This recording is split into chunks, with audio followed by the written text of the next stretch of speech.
Welcome back, troglodytes, to another episode of Trogly's Guitars, another acquisition at the Ohio Guitar Show. This is the last one from the Ohio Guitar Show, besides a Project V that you'll probably see here in a couple of months. But finally, another true vintage piece. This is a 1961 Gibson Melody Maker, one of the very last ones made in the single cut version, because it was in 61 where they started doing the double cuts.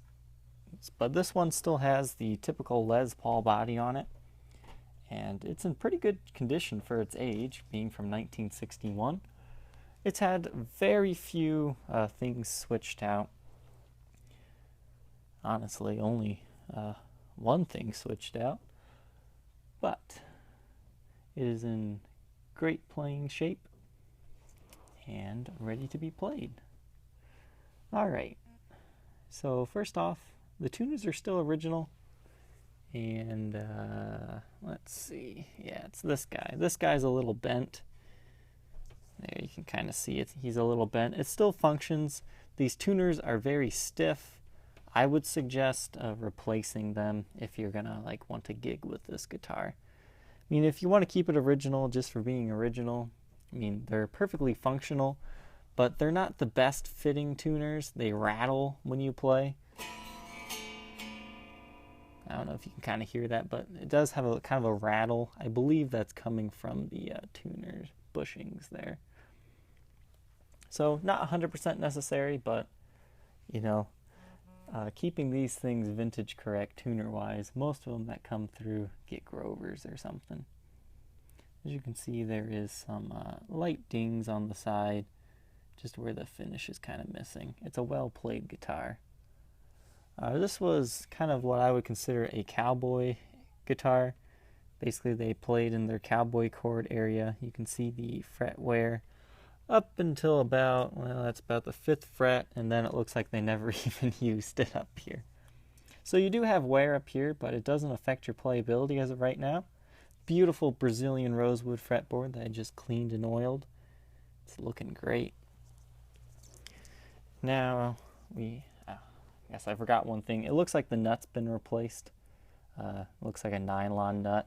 I would almost suggest maybe replacing that, because that's cut a little wide, but once again, not necessary. Just, you know, if you're looking for perfection, I would put that on a to-do list eventually. Original knobs, which are worth a decent amount on their own. The tone pot has been replaced, but it's fairly scratchy.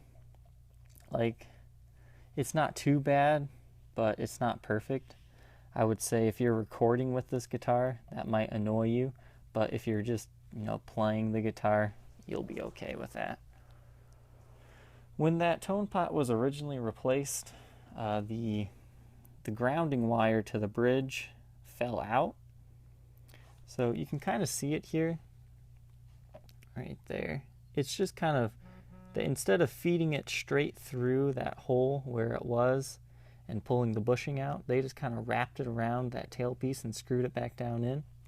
That causes the pick guard to sit a little high, and the wood for this screw is kind of stripped, so this can kind of pop out like this. It's not really firmly set in. But other than that, that's the original pot. You got your original black capacitor in there. The input jack works well. The guitar sounds good. No extra routing or anything like that. However, it's very popular for people to take these and route them slightly to put a P90. They call that a poor man's junior. Instead of paying, you know, $4.5 grand, you can buy one of these, put that P90, and you got essentially the same thing. As you can see, lots of wear and tear kind of on the finish. Got some finish checking going on, some light dings, but overall in good condition. Now the neck is, I would say it's kind of transitional. I mean, I wouldn't call it a 50s profile. It's kind of that in between, not quite 60s, but you know, not quite 50s either. So there are your original strip tuners and your serial number right there. late 61. You do have some wear on the finish there, but no breaks, cracks, or repairs to speak of. You got a little ding there. But once again, I would suggest maybe replacing these. Keep them in the case just in case. But really, they're really hard to turn. I mean, they do function. They function just fine. Don't get me wrong. But it's probably time to upgrade that. And the neck's fairly clean. It does have a few light nicks and dings, but nothing bad. Got strap buttons on there. And the back is fairly clean as well.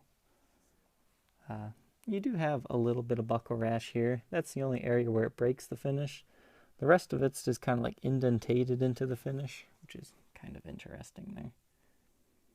But you got nicks and dings on the side. It's been a player's guitar. It truly has. So if you're looking for one to collect, probably not this one. But if you're looking for one that's in respectable condition, can be played gig to gig, and you don't have to worry about the thing, definitely this one.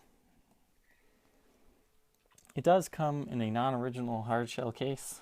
It's this tweed one here. It's a fairly lightweight case. It does the job well. Has 3 functioning latches with a nice orangish red interior. That's a tough word to say. It kind of appears red in the camera, but I would say it's kind of a red-orange. It fits the guitar well. It holds it in place. It actually looks pretty cool because it kind of angles it a little bit. But it's a case. The original case would have been an alligator chipboard case, and that's not very good for protecting your investment in. And they're not worth much on their own either. So, if you think you might be interested in owning this beautiful Les Paul Melody Maker from 1961, feel free to contact me on my Facebook page, facebook.com/Troglys, Troglys. And don't forget to subscribe to the channel to see guitars as I post them. And we'll catch you next time. Bye.